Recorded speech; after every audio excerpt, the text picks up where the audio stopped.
Bienvenue pour ce nouveau webinaire de Provider Consulting dans la série Mon entreprise face à la crise. C'est le deuxième webinaire que nous organisons dans cette série et après le premier qui était plutôt sur les fondamentaux et commerciaux et de développement et sanitaires. Nous allons rentrer dans le cœur du sujet et des thèmes abordés par Provider Consulting. Et aujourd'hui, nous allons parler de la maîtrise financière de mon entreprise, un impératif de déconfinement. Il y a un nombre de fondamentaux et de principes qu'il faut absolument suivre et mettre en place afin de préparer son entreprise le mieux possible, non seulement à croître, mais à résister à des périodes difficiles. Et donc, c'est absolument le thème du jour. Donc, je vais passer la parole tout de suite à Fabien Afchin, qui est le président de Provider Consulting, qui va reprendre et nous expliquer un petit peu l'esprit de tout ça et nous présenter très rapidement Provider Consulting et nous rentrerons dans le vif du sujet. Posez toutes vos questions dans le chat. Comme d'habitude, c'est un webinaire d'1 heure. Nous ne dépasserons pas, ou à moins qu'il y ait beaucoup de questions. Une demi-heure de présentation, 35 minutes, et puis ensuite, toutes vos questions. Posez les questions dans le chat, elles seront relayées. Fabien, c'est à toi. Bonjour à tous. Alors, pour mémoire, pour ceux qui n'ont pas assisté au premier webinaire, on s'inscrit dans 3 sujets successifs. Le premier qui abordait en fait la reprise commerciale et technique de la vie d'entreprise. Aujourd'hui, nous allons aborder en fait le sujet de vraiment la mise à niveau des fondamentaux économiques de l'entreprise. Et puis, lors du prochain webinaire dans 15 jours, on évoquera un sujet un peu plus compliqué qui est si on est vraiment en difficulté et qu'on doit avoir recours à l'aide d'un tribunal de commerce, comment ça se passe? Alors, avant de rentrer, trop dans le sujet, je voudrais vous présenter la société en quelques mots. Donc en fait, Providers Consulting, c'est le regroupement de 4 domaines d'expertise. Le premier, le domaine juridique avec le cabinet, Gotham Avocat. Le deuxième domaine, c'est l'expertise comptable avec le cabinet BLG Conseil. La gestion de la crise et notamment le vécu avec les tribunaux de commerce, avec Amin Amirameza, qui est un ancien président de chambre du tribunal de commerce d'Evry, donc il nous apporte au quotidien toute la jurisprudence. Et puis les domaines financiers avec moi-même et Riaz Morvan, qui faisons vraiment l'activité direction administrative et financière, l'accompagnement de la croissance et le financement. La deuxième activité étant plus le restructuring avec l'anticipation des difficultés, les procédures collectives et puis tout ce qui tourne autour de l'acquisition ou de la cession d'entreprise. Alors aujourd'hui, nous allons avoir 3 intervenants autour des sujets de la structuration de l'entreprise dans son exploitation économique, les enjeux économiques et fiscaux avec Olivier Baudouin, qui est associé chez BLG Conseil, les leviers financiers que je vous présenterai, et puis les obligations légales avec Maître Olivier Lindé, qui est associé gérant chez Gotham Avocat. Alors, la première étape qu'on veut vous présenter, c'est la reprise en main de la société après ce moment un peu particulier qui a duré 2 mois, qui est l'arrêt quasi total de l'activité en France. Un certain nombre d'événements se sont produits pendant ces 2 mois et il est important de refaire un petit point sur les fondamentaux économiques, comptables, financiers et juridiques. Alors, je vais passer la main à Olivier Lindé qui va vous rappeler quelles sont les obligations en matière de bonne gestion pour le dirigeant d'entreprise. Voilà, donc je vous disais qu'en effet, il s'agissait véritablement d'un rappel s'agissant des obligations qui incombent aux chefs d'entreprise dans le cadre de la gestion au quotidien de sa société, parce que beaucoup de gens évidemment les connaissent, mais néanmoins, il s'agit de souligner les plus importantes ici aujourd'hui. Le chef d'entreprise, il a l'obligation de convoquer et de tenir l'ensemble des assemblées, ce qu'on appelle les assemblées générales, qui vont jalonner la vie de son entreprise et plus particulièrement, bien entendu, celles qui concernent l'approbation des comptes annuels. Alors pour mémoire, le chef d'entreprise, il a l'obligation déjà d'établir ses comptes. Contrairement à ce qu'on peut trop souvent penser, Euh, cette obligation n'incombe pas à l'expert comptable. Il s'agit véritablement d'une obligation qui pèse sur le chef d'entreprise sous sa responsabilité et ce n'est pas parce que l'entreprise a un expert comptable que cela exonère le chef d'entreprise de sa responsabilité à cet égard.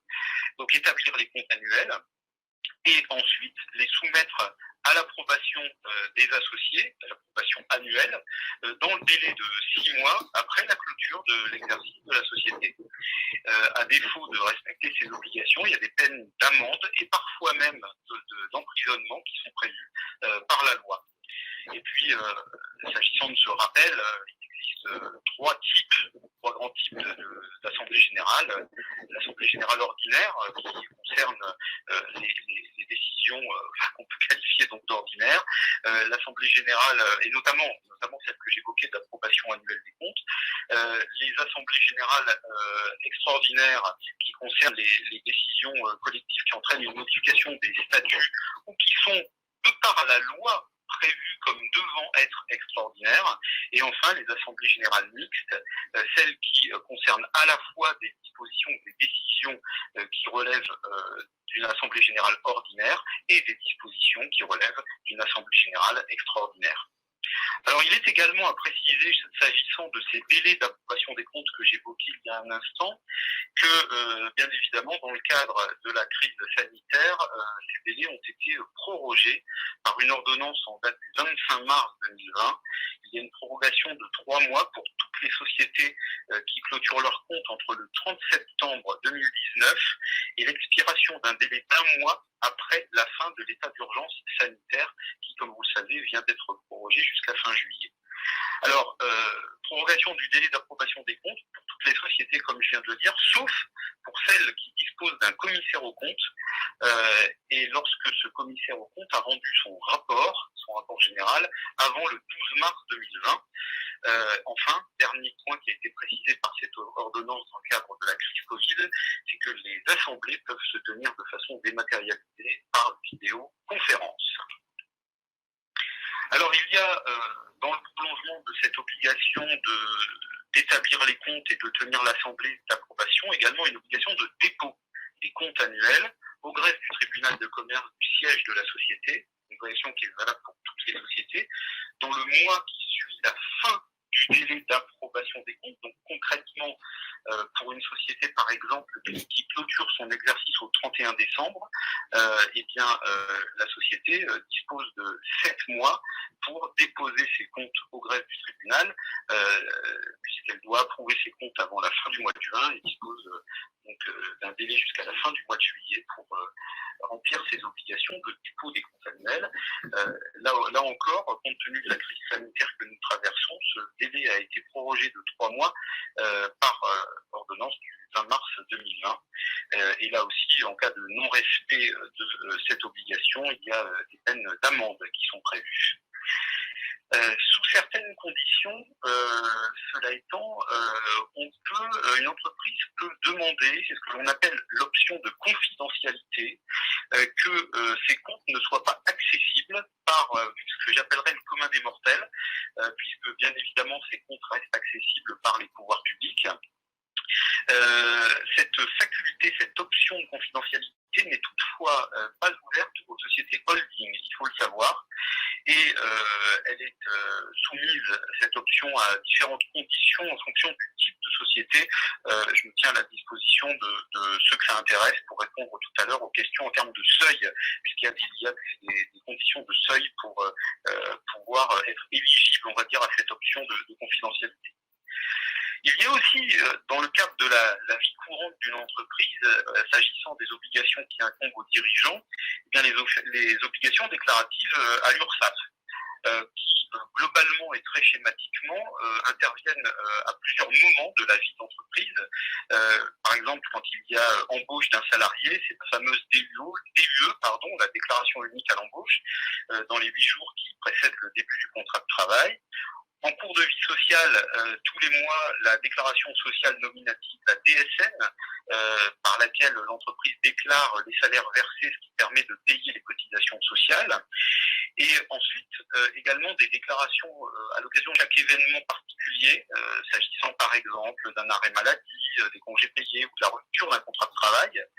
Et puis il y a aussi des déclarations spéciales, comme celles qui portent sur la taxe d'apprentissage ou la contribution unique à la formation professionnelle en alternance.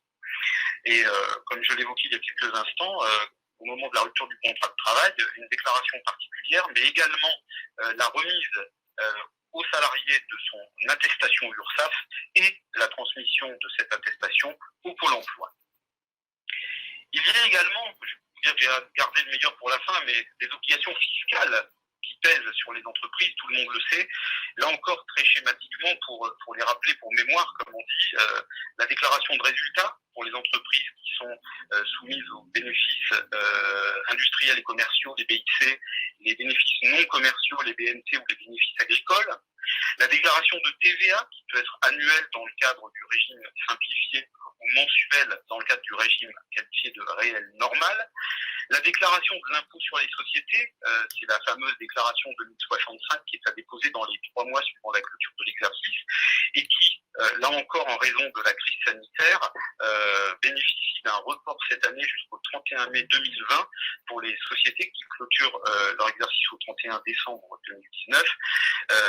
Voilà, des dispositions spéciales et temporaires.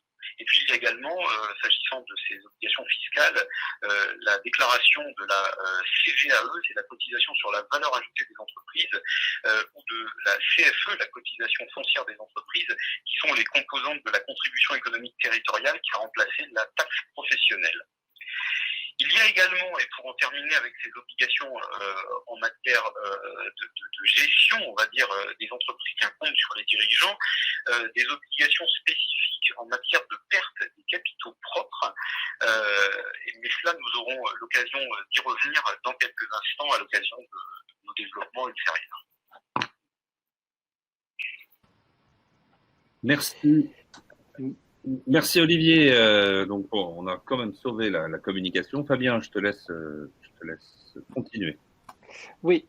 Alors, on voit qu'il est nécessaire de faire un point sur la situation globale de l'entreprise. On vous propose de le faire au 31 mai, qui est en fait le début de la fin du déconfinement, avec 3 angles, hein, l'angle social, fiscal, donc légal, évoqué par Olivier Lindé. On va évoquer l'angle comptable avec Olivier Bauduin, puis je reprendrai la main pour... Alors, tout d'abord, cet état de sortie de crise, on va faire un point sur la comptabilité. Où est-ce qu'on en est déjà de notre bilan au 31 décembre 2019 ? Est-ce qu'il est prêt ? Est-ce qu'il est sorti ? Est-ce qu'il est envoyé à l'administration fiscale ?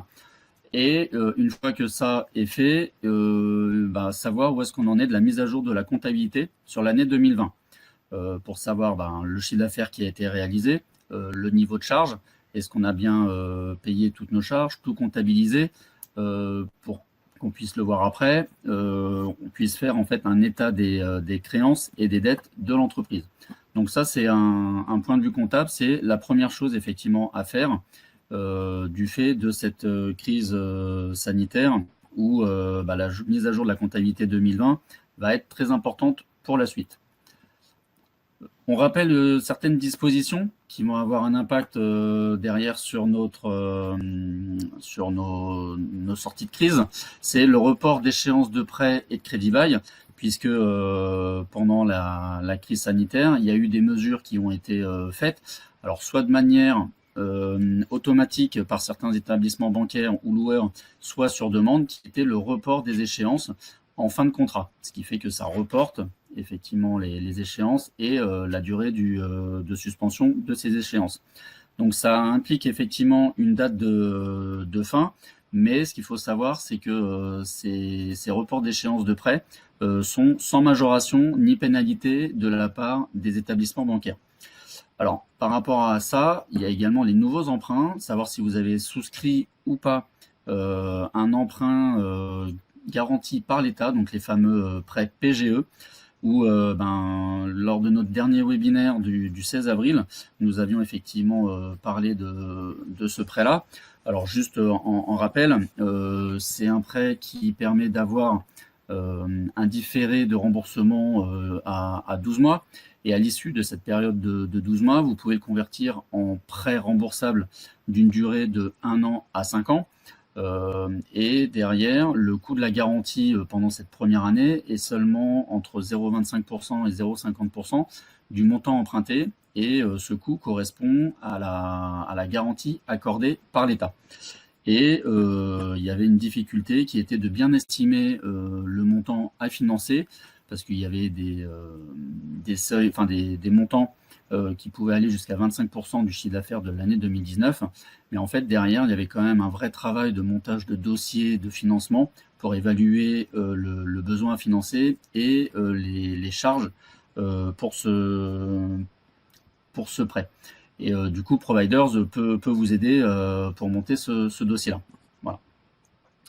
Après, autre point était un point sur l'état des déclarations sociales et fiscales, étant donné qu'il y avait parfois des reports qui étaient possibles selon les impôts. Donc, au niveau des impôts, les reports possibles étaient valables pour les impôts directs, tels que l'impôt société, la contribution foncière des entreprises. Par contre, au niveau de la TVA, il n'y avait pas de report possible. Alors, il y avait effectivement des possibilités soit de faire des déclarations et demander derrière un échelonnement auprès de l'administration fiscale, soit éventuellement de faire des déclarations à néant et de prévoir la régularisation qu'il va falloir faire sur la fin de l'année 2020. Au niveau des reports sociaux, donc il y a eu effectivement des annonces qui ont été faites d'annulation de charges sociales pour tous les établissements qui ont subi une fermeture administrative. Pour ces entreprises-là, du coup, annulation de charges sociales pour la période de confinement. Par contre, celles qui ne sont pas soumises à la fermeture administrative, il y a seulement un report des cotisations pour l'instant, donc les cotisations versées à l'URSSAF, mais également aux caisses de retraite et parfois aux caisses de prévoyance. Donc faire attention effectivement à la notion de fermeture administrative, étant donné qu'une entreprise qui travaille pour des particuliers qui ne voulaient pas que vous interveniez, vous n'étiez pas dans la liste des établissements qui étaient en fermeture administrative. Donc pour l'instant, vous n'avez pas d'annulation de charges sociales. Donc il ne faut pas penser que parce que vous n'avez pas travaillé, vous avez obligatoirement une annulation des charges sociales. Donc ça, ce sera à valider avec donc les organismes URSSAF pour savoir si vous bénéficiez ou pas de cette annulation de charges sociales. On pourra vous transmettre, si vous le souhaitez, les codes d'activité qui faisaient l'objet d'une fermeture administrative pour savoir si vous rentrez ou non dans ces annulations de charges sociales. Je laisse la parole à Fabien. Alors, on voit, merci Olivier, on voit à quel point il est important d'être prévoyant et de regarder ce qui va se passer en termes de sortie de cash, d'entrée de cash dans les prochaines semaines, voire les prochains mois. Le deuxième élément en fait d'analyse de la situation de l'entreprise, c'est de regarder où elle en est au niveau de la trésorerie et de ses disponibilités. Alors la première disponibilité, bien évidemment, c'est ce que j'ai en banque. Les comptes bancaires ont été un peu reconsolidés du fait notamment des PGE sont disponibles, hein. Il y a des prêts du type le prêt rebond.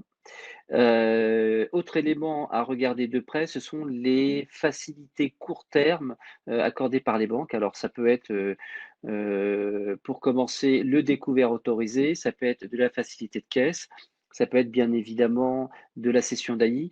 Donc il y a toute une série de produits qui nous permettent en fait de mobiliser notre chiffre d'affaires. Donc on regarde combien on a de capacité de paiement. Et puis, face à ça, on va regarder bien évidemment ce que l'on doit.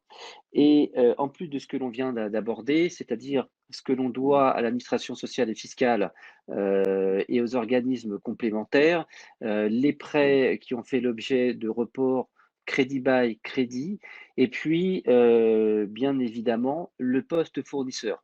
Il n'est pas rare que pendant cette période de confinement, on ait un peu fermé la caisse et que les fournisseurs n'aient pas été réglés. Donc, on regarde en fait l'intégralité des sommes qui sont à payer immédiatement ou à échéance. C'est très, très important d'avoir cette lecture, cette visibilité-là, parce qu'en fait, ça va nous permettre de nous projeter. Alors, nous projeter, ça veut dire quoi? Ça veut dire, est-ce que d'ici la fin de l'année, je vais faire, du bénéfice ou est-ce que je vais plutôt être dans le rouge? Et si, je suis dans le rouge, qu'est-ce que je dois faire comme, mesure corrective? Et puis, est-ce que je vais avoir suffisamment d'entrées, de cash pour faire face à mes engagements?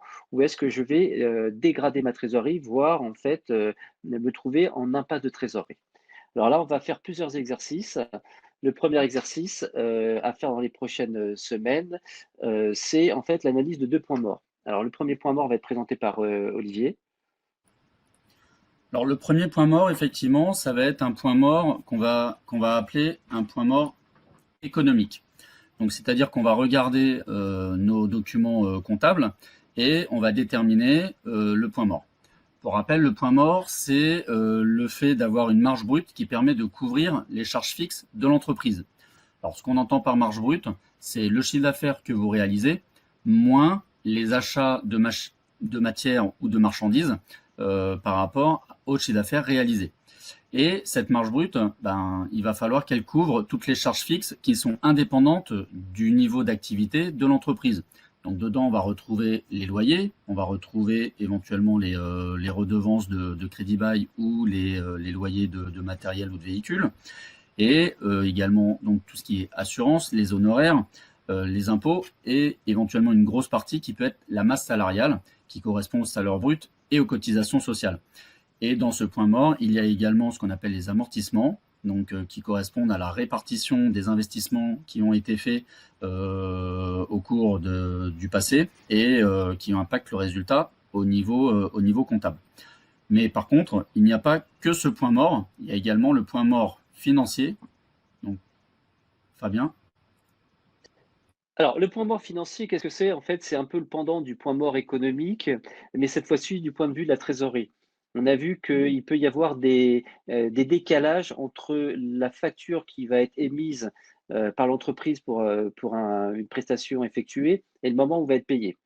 On viendra sur les délais de règlement légaux, mais il n'est pas rare que des clients payent un peu plus tardivement que immédiatement, voire beaucoup plus tardivement. Et ça, c'est un élément très, très important. Donc, regardez quelle est notre situation de trésorerie, de capacité d'encaissement, les encaissements sur des factures antérieures, mais également ce que l'on a en caisse et ce que l'on a également capacité auprès des banquiers. Face à ça, on va regarder toutes les sommes qui sont dues. Et là, souvent, il y a des pièges parce qu'on oublie qu'il y a des choses à payer, on les a mis un peu dans un tiroir. Et le premier qu'on oublie dans notre situation de trésorerie, c'est la TVA. Il faut penser que la TVA doit être réglée tous les mois et qu'il y a un solde net à payer. Il y a aussi tous les fournisseurs qu'on n'a pas payés précédemment et il y a toutes ces nouvelles charges que l'on a accumulées pendant la période de confinement, à savoir bien évidemment les reports d'échéance de prêt, les reports d'échéance de crédit bail et à 12 mois, il y aura aussi cette somme de PGE que l'on a perçue qu'il faudra choisir de rembourser. Donc on fait un bilan entre grosso modo ce que l'on doit aux tiers et ce que les tiers nous doivent. Alors, une fois qu'on a fait cet exercice-là de déterminer notre point mort économique, c'est-à-dire mes charges couvertes par ma marge brute, donc le minimum de chiffre d'affaires à réaliser avec la marge de l'entreprise, le volume d'encaissement que je dois faire pour pouvoir faire face à toutes mes dettes, je vais travailler en fait à déterminer un bilan provisionnel pour la fin de l'exercice à partir de ces données, mes charges de fonctionnement et ma visibilité en termes d'activité. Olivier, je te laisse compter le panel d'exploitation. Ouais, alors pour ce budget prévisionnel, donc on va reprendre les grands agrégats et on va commencer par le chiffre d'affaires qu'il va falloir effectivement déterminer de manière la plus précise possible. C'est toujours un exercice délicat de prévoir le chiffre d'affaires qu'on va réaliser, qu'on soit en début d'activité ou suite à une crise comme on a pu la vivre pendant ces 2 mois-là. Donc ça, c'est un élément important, le chiffre d'affaires prévisionnel, et le décliner mois par mois jusqu'à la fin de l'année. En face, les achats, généralement, on connaît effectivement tous nos achats, la marge que l'on fait sur le chiffre d'affaires, le coût d'achat de nos matières, et après, on a parlé tout à l'heure des charges fixes, donc que ce soit les loyers pour les locaux, pour le matériel, l'assurance, tout ce qui est entretien, les honoraires, voilà, toutes les charges. Et donc ça va nous permettre de déterminer la marge brute avec les charges de fonctionnement, salaire et traitement, et avoir en face la marge d'exploitation. Donc tout ça, faut le faire mois par mois pour pouvoir voir derrière, savoir si on est en avance ou pas par rapport à notre seuil de rentabilité, à notre point mort, et derrière pouvoir faire notre prévisionnel de trésorerie avec les décalages de paiement qu'on peut avoir entre nos fournisseurs et nos clients.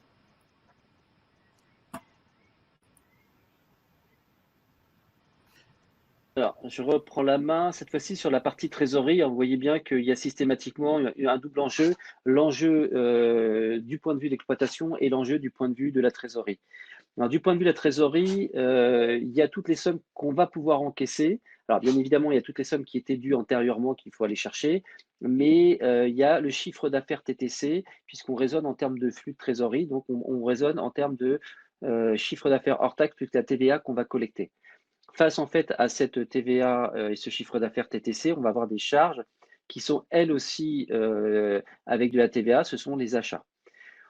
De cette activité-là, on va en sortir une trésorerie dite primaire, c'est-à-dire vraiment la trésorerie qui est générée par mon activité au quotidien. Une fois encore, il faut bien avoir en tête qu'on peut avoir des délais de paiement. Il y a des activités où le client va payer immédiatement la prestation. Il y a même des activités sur lesquelles il va payer un petit peu en avance, c'est-à-dire des paiements d'acompte à la commande. Il y a aussi beaucoup de cas où le client a un délai de paiement. Il faut donc bien prévoir que mon chiffre d'affaires facturé au 1er juin, s'il y a un délai de règlement à 60 jours, j'aurai un encaissement à fin juillet. Donc bien prévoir en fait ces délais, ces décalages. Une fois qu'on a déterminé cette trésorerie primaire, on va aller bien évidemment imputer tous les flux de trésorerie liés aux charges fixes, donc celles qui ont été déterminées dans le point mort économique, loyer, etc., les assurances, j'en passe et des meilleurs. Les salaires et traitements, bien évidemment. Pareil sur les salaires et traitements, pensez aux bonnes dates de paiement. On ne paye pas les salaires le même jour qu'on va payer l'URSSAF, par exemple. Et puis, bien, toutes les taxes et impôts qu'il y a à payer. De là, on va en sortir la trésorerie d'exploitation. Et bien évidemment, ce que l'on a tendance à oublier, au-delà de cette trésorerie d'exploitation, il y a des choses à rembourser, et notamment tout ce qui est prêt, donc les prêts moyen terme. On peut avoir des remboursements obligataires. Alors ça, c'est sur les sociétés qui sont un peu plus solides en termes d'actionnariat, mais ça peut être des éléments importants. Et puis, il y a aussi des éléments un peu exceptionnels, c'est-à-dire des investissements. Je vais acheter un camion, je vais acheter une pelle et je la paye cash. Et inversement, au moment où j'achète ma pelle, je vends l'ancienne et je vais avoir de l'entrée de cash liée à la vente de cet actif. De là, je vais en déterminer en fait une situation mensuelle d'excédent ou de déficit de trésorerie sur la période, qu'on va rapprocher de la trésorerie qu'on a en début de période, c'est-à-dire au début du mois sur mon compte bancaire, j'ai plus 100 000 euros. À la fin de mon mois, j'ai détruit 20 000 euros de trésorerie. Donc à la fin du mois, je vais me retrouver avec une trésorerie que de 80 000 euros. Ou inversement, à la fin du mois, je vais faire un excédent de 20 000 euros. Et donc, je vais me retrouver avec une trésorerie de fin de mois de 120 000 euros. Voilà. Alors, une fois qu'on a fait ça, ça va nous permettre en fait de faire une analyse des ajustements que l'on doit faire de 3 points de vue. Encore une fois, du point de vue comptable, du point de vue financier et du point de vue juridique. Donc, comme on l'a vu, la marge brute, si elle n'est pas suffisamment importante, elle ne permettra pas de couvrir les charges de fonctionnement. Et donc, on risque de se retrouver en perte, donc perte d'exploitation. C'est une situation qui ne doit pas perdurer, parce que si c'est le cas, on va se retrouver effectivement en perte avec cumulé, où les fonds propres vont être inférieurs à la moitié du capital social. Olivier, est-ce que tu peux nous dire quelques mots sur les fonds propres inférieurs à la moitié du capital social ? Oui, en effet. Alors, ce que par la perte des capitaux propres. En réalité, comme tu viens de le rappeler, Olivier, c'est quand les capitaux propres deviennent inférieurs à la moitié du capital social. Et là encore, comme je l'évoquais tout à l'heure, ça engendre un certain nombre de conséquences et d'obligations pour la société qui doit organiser, on va dire, la régularisation de la situation.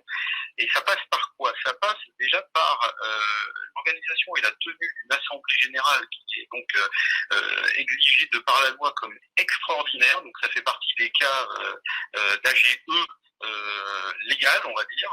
Donc dans les 4 mois qui suivent l'approbation des comptes annuels qui ont donc constaté la perte, le chef d'entreprise est tenu d'organiser et de réunir une assemblée générale extraordinaire pour statuer sur soit la dissolution de la société purement et simplement, soit la poursuite de l'activité.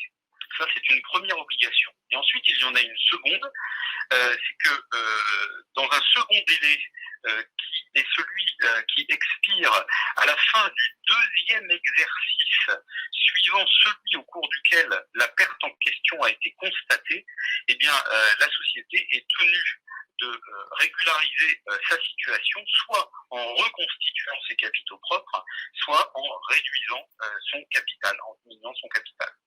Alors,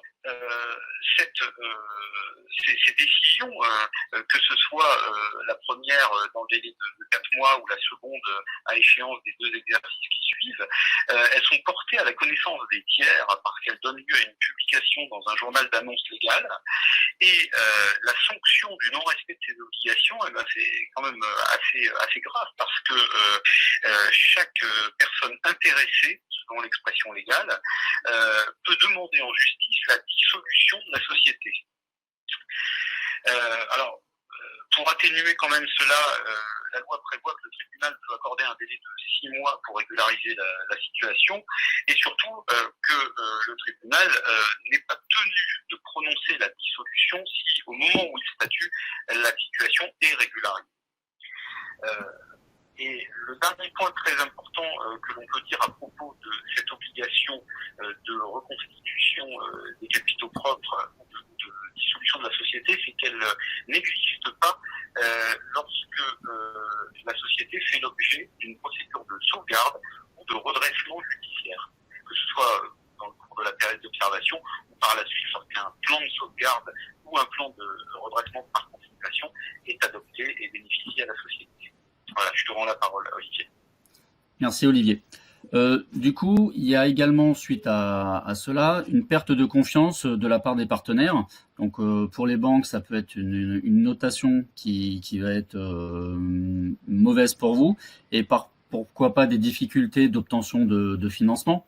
Et vis-à-vis de vos fournisseurs et Assurance Crédit, ça va être effectivement des conditions de paiement qui peuvent être revues par les fournisseurs et du coup qui peuvent impacter vos délais de règlement.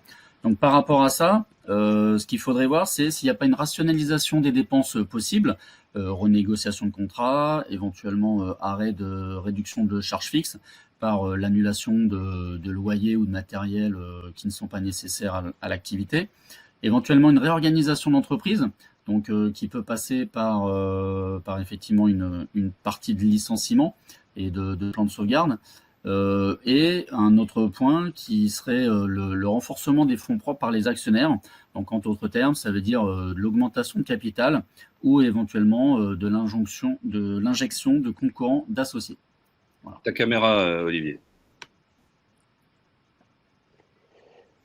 Alors, un des leviers sur lequel il est très important de travailler, c'est les sommes qui sont dues par les clients. On a souvent tendance à tourner son regard vers l'avenir et un peu à négliger le passé. Sur à peu près toutes les entreprises qu'on accompagne, le premier exercice qu'on a fait, c'est de regarder le poste client et chez 100% des entreprises, on a pu constater qu'il y avait des sommes qui étaient dues par les clients et qui étaient un petit peu anciennes et donc qu'on oubliait de réclamer. Donc un élément très important, c'est de travailler au suivi de ce poste client, des sommes qu'on a facturées, bien vérifier que ces sommes facturées ont été encaissées. Si elles n'ont pas été encaissées, il faut regarder pourquoi elles n'ont pas été encaissées. La première cause de non-paiement, c'est le client qui dit ils ont oublié de me demander, je vais oublier de les payer. Donc, faire une relance agréable en disant cher client, vous avez probablement oublié de nous payer.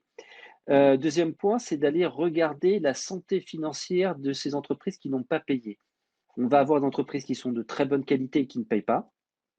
Et puis, entreprises qui sont en difficulté, et là, ça pose un problème particulier, un focus particulier. Alors, pour les entreprises qui sont en pleine santé et qui ne payent pas, généralement, soit c'est une politique d'entreprise, on paye le plus tard possible, et si jamais le fournisseur oublie de nous relancer, on ne paye pas. Soit c'est parce qu'il y a un litige technique. Donc, il est important que le dirigeant fasse le point de sa balance client, relance les clients qui ne payent pas pour de mauvaises raisons, y compris en mettant en place des procédures de recouvrement dites amiables, voire du contentieux. Et si jamais il y a un problème technique, c'est l'occasion de faire le point sur les problèmes techniques. Et généralement, suite à un problème technique, on fait une nouvelle vente. Donc, c'est un vrai levier que je vous invite à mettre en place.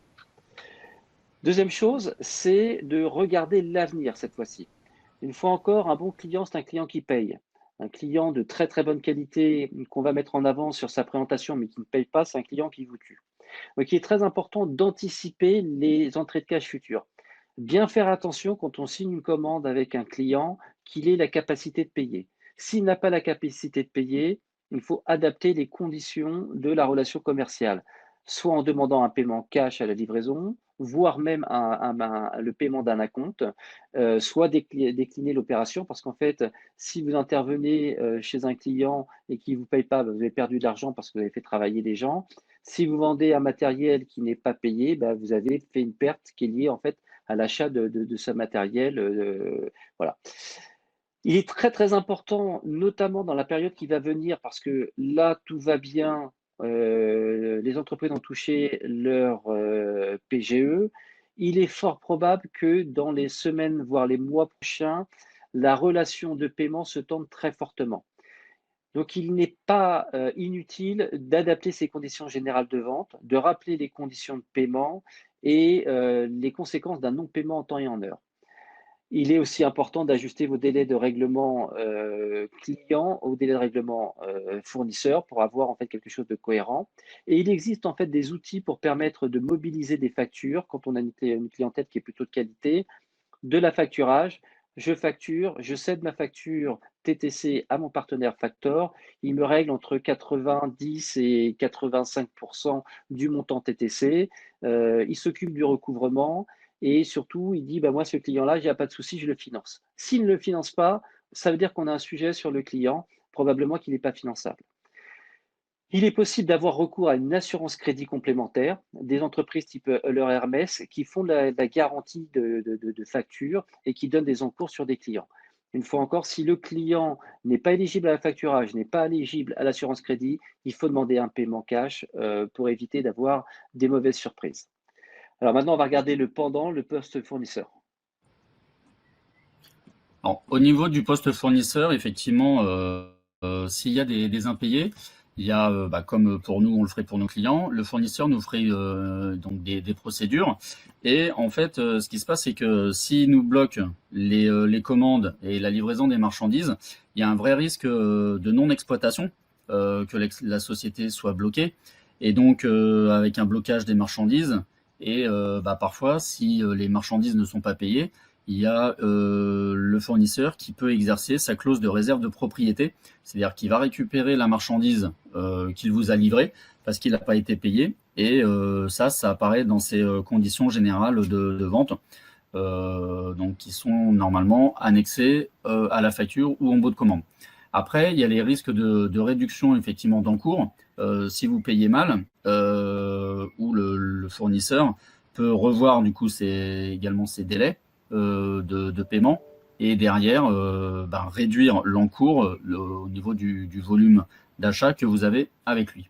Donc par rapport à ça, ce qu'il faut, c'est voir si malgré la situation, vous pouvez quand même négocier des délais de règlement qui peuvent être un petit peu plus longs, et améliorer vos approvisionnements. Donc cette amélioration peut passer par une négociation en termes de volume et de prix, donc un prix par rapport au volume que vous achetez par rapport à votre fournisseur. Et après, vouloir à tout prix bénéficier d'escompte n'est pas forcément quelque chose d'intéressant pour vous, puisque ça va vous permettre derrière, ça va vous obliger derrière, pardon, à avoir une sortie de trésorerie qui peut être importante dans ce contexte de reprise d'activité. Autre point important, donc une situation sur la partie des charges sociales et fiscales, où, comme on a dit, une fois qu'on a fait en fait l'état de ce qu'on devait, c'est de voir comment est-ce qu'on peut le régulariser. Donc par rapport à la TVA, ça peut être régularisé en une fois ou en plusieurs fois selon la trésorerie et l'activité de la société. Et ça va dépendre du régime auquel vous êtes soumis, si vous êtes en régime de TVA mensuel ou trimestriel, ou éventuellement si vous avez déjà eu des déclarations avec une demande d'échelonnement, où là, pour le coup, il faut respecter cet échéancier-là. Au niveau de l'impôt société, donc il y a eu des reports d'échéances qui ont été faites. Donc l'acompte du 15 mars a été repoussé au 15 juin. Et le solde de l'impôt société a été repoussé au 30 juin 2020 ou au 31 juillet 2020 si vous avez un exercice à la clôture décalée au 31 mars. Et après, au niveau des cotisations sociales, donc soit vous avez eu effectivement l'annulation des charges, auquel cas il n'y aura rien à payer, mais sinon, c'est effectivement de voir les échéanciers que vous avez pu mettre en place avec les organismes, que ce soit au niveau de l'URSSAF ou au niveau de la retraite. Voilà. Et une fois qu'on a fait tous ces exercices-là, de voir où est-ce qu'on pouvait décaler effectivement la trésorerie ou pas, ben, on va avoir des ajustements au niveau de notre situation et éventuellement soit de notre trésorerie ou soit des budgets prévisionnels. Donc, par rapport à ça, si on est dans une situation où on a moins de rentrée d'argent que ce qu'on doit payer, ou si notre marge brute, comme on l'a dit, est inférieure à nos charges fixes, c'est vrai qu'il faut se poser la question de savoir comment on peut redimensionner l'entreprise. Et ça peut passer par l'analyse donc des charges, comme on a dit, et la résiliation d'abonnements, de loyers. Alors, ce qu'il faut faire attention par rapport à ça, c'est les indemnités qu'il peut y avoir quand on résilie un contrat de location ou de leasing, et également le respect d'un préavis, où ces deux éléments-là peuvent vous faire une sortie assez importante dans ce contexte de reprise et de trésorerie un petit peu tendue. Au niveau de la rationalisation des achats, donc on l'a évoqué, c'est effectivement de voir si on peut tabler sur des effets volume ou des effets prix qui permettent d'améliorer la marge. Et quand on fait ça, il faut faire attention au volume d'achat. S'il y a des quantités minimales en termes de volume d'achat, de pouvoir stocker en fait ce matériel-là ou ces marchandises, parce que ça aussi, ça a un coût caché de devoir stocker ce matériel-là. Et après, réduction d'effectifs, on l'a évoqué effectivement, mais si besoin, Olivier Lindé pourra vous en parler un petit peu plus, c'est de passer éventuellement par des licenciements économiques, un plan social, avec une procédure à respecter et des coûts pour la société. Et si tout ça, ça ne va pas, on peut effectivement passer en surendettement ou cessation des paiements. Je vais laisser la parole à Olivier Lindé.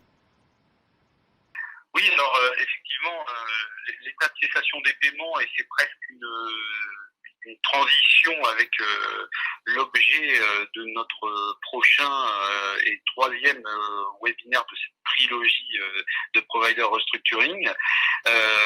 L'état de cessation des paiements, qui est défini par la loi comme étant l'impossibilité pour la société de faire face à son passif exigible avec son actif disponible.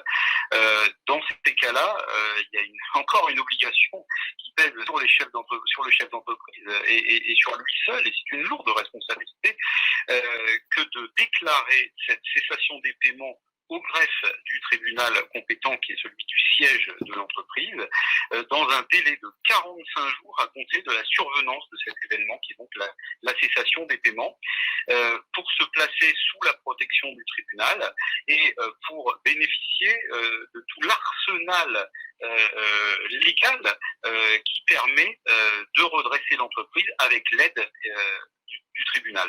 Alors, je voudrais pas empiéter sur l'objet, comme je le disais, de notre futur webinaire, sachant qu'il y a ensuite des distinctions à faire. Là, j'ai évoqué la cessation des paiements, mais la société peut également, lorsqu'elle rencontre des difficultés qui sont sérieuses et qu'elle n'est pas encore en cessation des paiements, recourir à d'autres procédures qui sont des procédures amiables, que sont la conciliation, le mandat ad hoc, et également la procédure de sauvegarde qui permet de viser également un étalement des dettes sur une période assez longue, puisqu'elle peut être au maximum de 10 ans dans un contexte normal, et même de 12 ans dans le contexte actuel de la crise sanitaire que nous traversons, puisque les dispositions récentes en date du 20 mai permettent de rallonger, si je puis dire, de 2 ans la durée d'un plan de continuation ou d'un plan de sauvegarde. Je te repasse la parole, Olivier. Merci Olivier. Du coup, effectivement, par rapport à ça, sans empiéter sur le prochain webinaire, on a fini notre présentation d'aujourd'hui. Fabien, je ne sais pas si tu veux rajouter un mot par rapport. Oui, on va passer aux questions-réponses, Franck. Hein, et puis oui, je conclurai à la fin des questions. On va prendre quelques questions-réponses. Donc, vous avez à la fois la page LinkedIn, la page Facebook, les coordonnées de providers qui sont sur ces 2 pages et le site internet pour nous contacter si vous le souhaitez. Donc, n'hésitez pas. On va juste prendre quelques questions tout de suite. Alors, c'est des questions vraiment d'actualité. Donc, qui nous ont été posées. Je les prends dans le désordre. Donc, j'ai Thierry qui me demande: mes fournisseurs m'imposent de régler comptant à la commande. Comment les rassurer? Donc, je pense que les questions qu'il y a derrière, c'est: peut-on exiger aujourd'hui de payer au comptant? Quelle est la possibilité de négocier avec ses fournisseurs là-dessus? C'est plus pour toi, Fabien, peut-être. Oui. Alors, ça, c'est vrai enjeu des prochains mois. C'est en fait des relations de confiance qui vont se réduire. Hein. Donc, tout le monde ayant peur de l'avenir, tout le monde voyant arriver la crise, va essayer d'obtenir des délais de règlement les plus courts possibles. Alors, oui, le fournisseur peut exiger d'être payé à la commande. Il peut exiger d'être payé, comme on dit, au cul du camion.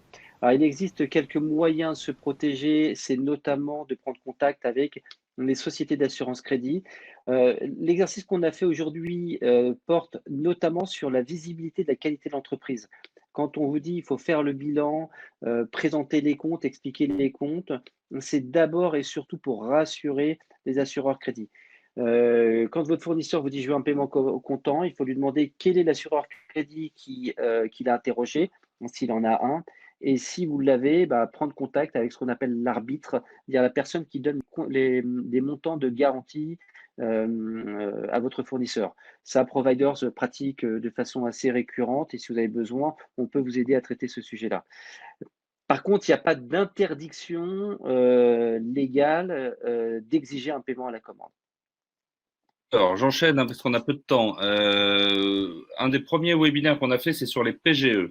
Est-ce qu'il est encore possible de contracter des PGE? Est-ce que ça fait du sens? Est-ce qu'il y a d'autres choses qui ont été mises en place? Quel est le point de vue de Providers Consulting là-dessus? Est-ce que le PGE est un bon outil pour aborder la période qui vient? Alors oui, déjà sur le PGE, oui, c'est un très bon outil parce qu'en fait, ça permet de disposer d'une marge de manœuvre sur une période où on n'est pas certain qu'on va avoir besoin de ces sommes-là pendant toute la vie de l'entreprise, mais pendant 3-4 mois, eh ben, on a le cash. Et dans 12 mois, on prend la décision de dire j'en ai plus besoin, je restitue les fonds en fait à la banque qui me les a avancés avec la garantie de l'État, ou dans 12 mois, je prendrai la décision de le rembourser sur 5 ans. Oui, on peut encore faire des demandes de PGE, puisqu'en fait, c'était une possibilité sur 6 mois, donc on a encore quelques temps pour pouvoir le faire.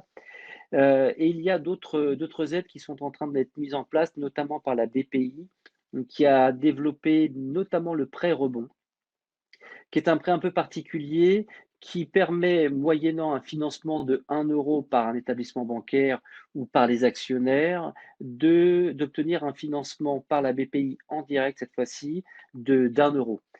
C'est pas neutre, notamment quand on a obtenu les PGE, que de réclamer, si on a des investissements, et notamment des investissements productifs, de demander ces prêts rebonds. Et puis j'ai perdu la troisième question. Aide-moi Franck, je réponds. Je ne sais pas s'il y avait une troisième question, mais Un troisième point, je veux dire. Non, bon. Troisième point, mais j'en ai un pour toi, D'accord. qui est un peu lié à. Je ne suis pas sûre de comprendre. Ça, c'est Siri qui parle. Donc, j'ai une troisième question concernant les PGE. J'ai une question d'une banque qui nous dit, vous avez parlé tout à l'heure de capitaux propres négatifs, ce qui est un motif de refus absolu dans une banque en conditions normales. Mais là, il y a eu un décret qui est passé pouvant accorder dans certains cas des PGE, et apparemment cette personne a pu débloquer les fonds pour ces entreprises, et c'est un peu en contradiction avec ce que vous avez expliqué tout à l'heure, qui était avec des délais de régularisation, des choses qui étaient très très intenses de la part de l'État ou du tribunal de commerce. On ne tolère pas normalement des capitaux propres négatifs, et pourtant il y a des décrets qui sont passés pour avoir. Alors, est-ce qu'on doit s'inquiéter? Est-ce qu'on peut vivre avec des capitaux propres négatifs? Qu'est-ce qu'il faut suivre? Alors, oui, on peut vivre avec des capitaux propres négatifs, et on en parlera notamment lors du prochain webinaire. Si on s'est mis sous la protection du tribunal de commerce et qu'on a obtenu la possibilité de poursuivre l'activité, moyennant un plan d'appurement du passif.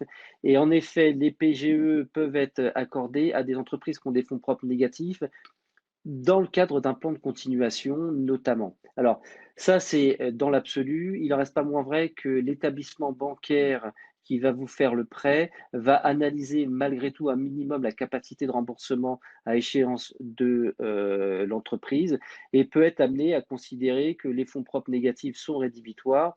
Je rappelle qu'au bout de 12 mois, si l'entreprise n'a pas la capacité de rembourser, ou si elle ne le souhaite pas, on va basculer sur un prêt moyen terme.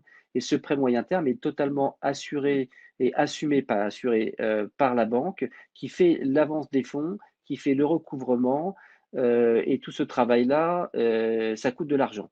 Si l'entreprise est définitivement défaillante, alors elle actionnera la garantie auprès de l'État, mais la banque prend quand même des risques. Donc, elle prend ses propres risques.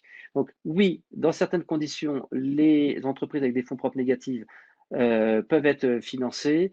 Ça reste quand même des situations un peu particulières. Par exemple, une entreprise qui est en plan de continuation, qui a déjà passé 3, 4 échéances de remboursement de son passif, qui n'a pas encore intégralement remboursé, reconstitué ses fonds propres, mais qui a prouvé en fait sa capacité de faire face à des engagements nouveaux. Alors, je vais prendre la question suivante, et plus précise sur 2020. Alors, je vais peut-être appeler Olivier Lindet, à moins que vous commenciez à parler de ça. C'est sur les délais pour déposer les comptes. Alors, il y a plusieurs choses qui ont été dites. Donc, si on a bien compris, c'est normalement fin juin que dans un temps normal, on doit déposer les comptes. Donc, apparemment, il y a un délai supplémentaire. Quel est ce délai? À quelle société s'applique? Et apparemment, il y a une demande en disant que c'est pas très clair sur les entreprises qui ont un CAC, donc un commissaire aux comptes, et qu'il faudrait donc préciser quelles sont ses obligations. Donc en gros, peut-on déposer beaucoup plus tard que d'habitude? C'est ce qui semblait être dit. Je ne sais pas si vous répondez.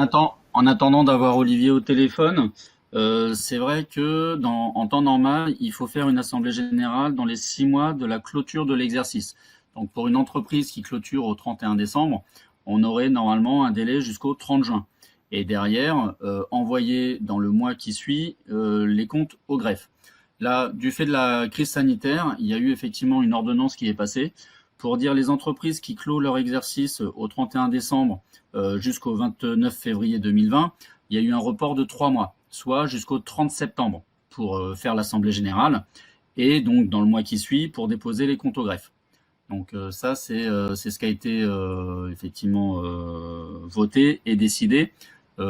Olivier, je pense qu'il peut donner plus de précisions par rapport à cela. Eh bien, dans le cadre de cette ordonnance, le délai a été prorogé de 3 mois pour toutes les sociétés qui clôturent leurs comptes entre le 30 septembre 2019 et l'expiration d'un délai d'1 mois après la fin de l'état d'urgence sanitaire. Pour prendre un exemple, dans la mesure où l'état d'urgence sanitaire a été prorogé jusqu'au 31 juillet, ça voudrait dire que cette disposition de prorogation de la dite ordonnance vise les sociétés qui clôturent leurs comptes entre le 30 septembre 2019 et le 31 août 2020.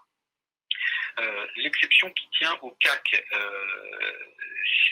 dans les entreprises qui ont un commissaire aux comptes, si celui-ci a déposé son rapport avant la date du 12 mars 2020, eh bien, la société, dans ce cas, ne bénéficie pas de ce report, de cette prorogation de dépôt de ses comptes annuels, probablement parce que le législateur a considéré que dès lors que le CAC avait pu remplir sa mission et déposer son rapport, la société était en état de déposer ses comptes. Ce qui sous-entend que l'exercice a été clôturé et que les AG étaient faites pour qu'il puisse y avoir. Donc ça voudra dire des sociétés qui sont plutôt en avance. Absolument. D'autant, je le soulignais tout à l'heure, que la même ordonnance permet la tenue des AG par visioconférence. Très bien. Je vais juste te garder en ligne. J'ai une autre question. Quelqu'un qui me dit, je connais des sociétés qui sont systématiquement en retard pour déposer leurs documents juridiques. Oui. Que risque-t-il ? Est-ce que finalement il n'y a pas une tolérance assez grande de la part des tribunaux ? Absolument, c'est une excellente question et qui est très pertinente et qui effectivement procède, j'allais dire, de la pratique.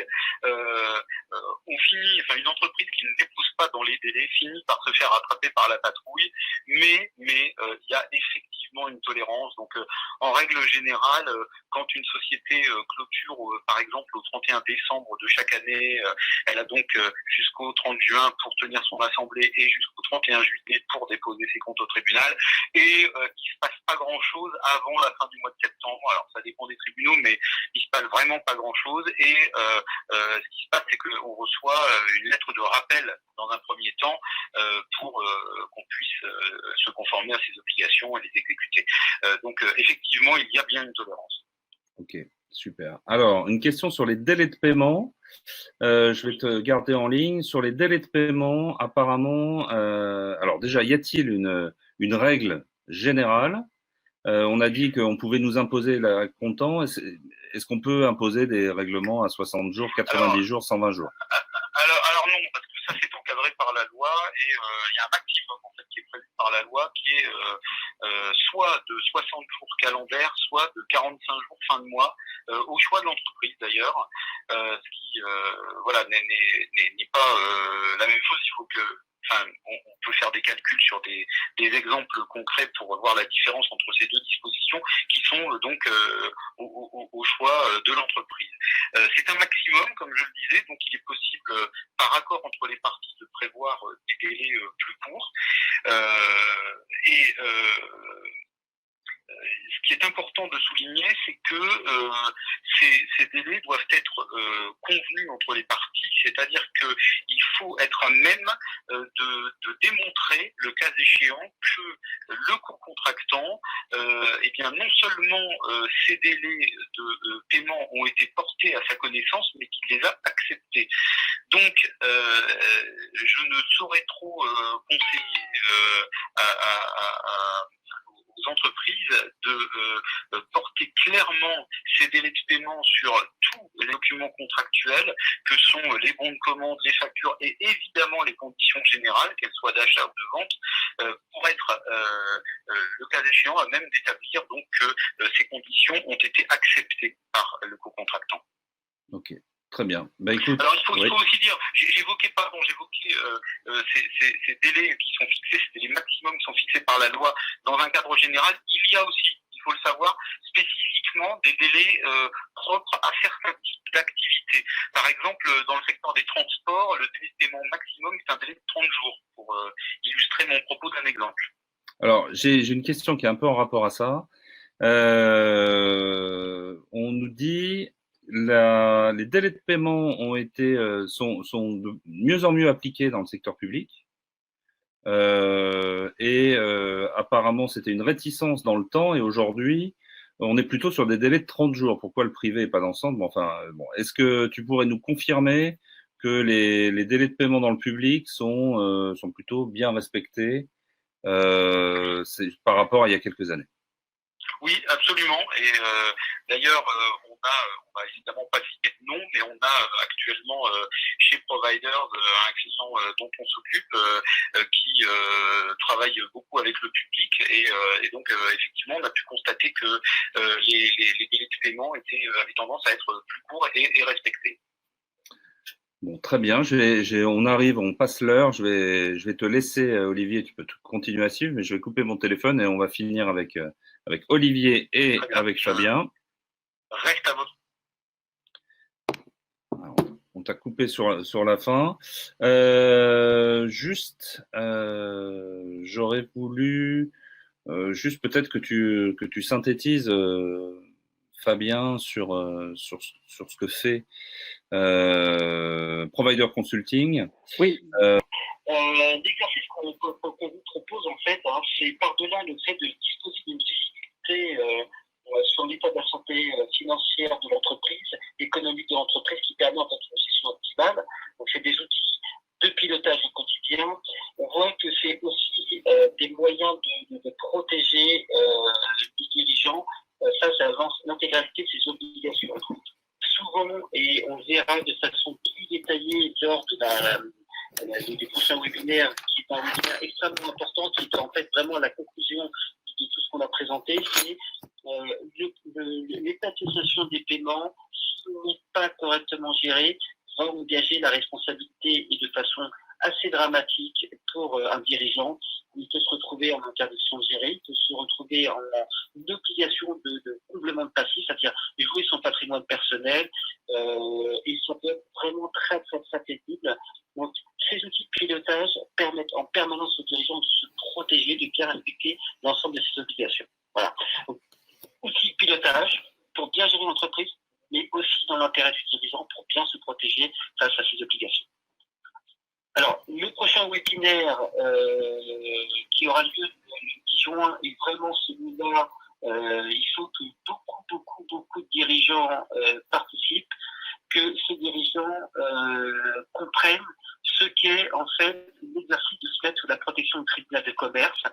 C'est un acte de gestion, c'est pas quelque chose de grave. On ne va pas se faire engueuler par un juge. Un juge est là pour aider l'entreprise à sauvegarder les emplois et à sauvegarder l'entreprise. Donc, participeront à ce webinaire par-delà l'animateur qui est Franck et moi, Olivier Lindé, que vous avez pu voir œuvrer aujourd'hui, et Amine Ameramissa, qui fera en fait de son expérience de 14 années de juge au tribunal de commerce d'Evry et de président pour une partie importante des régions Île-de-France, le centre et Haute-Seine. Enfin, je dirai plus précisément les régions qui couvrent pour 60 000 rebonds. Là, ils accompagnent les gens qui ont une mutilation. Donc, ils nous expliquera ce qu'il faut faire avant pour éviter de se retrouver en difficulté après. Fabien, on va couper. Donc, on va juste vraiment s'excuser pour ces petits problèmes techniques qu'on a eus. C'est pas habituel. D'habitude, ça se passe bien. Mais globalement, on a pu mettre en place les plans B et suivre. Donc, 1h10. Ça a été dense. Il y avait beaucoup de choses dont nous pouvions parler. Ce webinaire sera sur notre chaîne YouTube qu'il faut absolument aller liker. S'abonner et aussi aller liker nos pages Facebook et nos pages LinkedIn. C'est très important pour nous de partager tout ça et on vous offre et vous avez en substance toutes les compétences qu'on met au service de nos clients. Je vous donne rendez-vous donc dans 14 jours, le mercredi 10 juin, si je ne me trompe pas, en espérant que vous avez passé un moment agréable mais surtout instructif pour vous. Très belle journée à vous, très belle fin de journée, à très bientôt.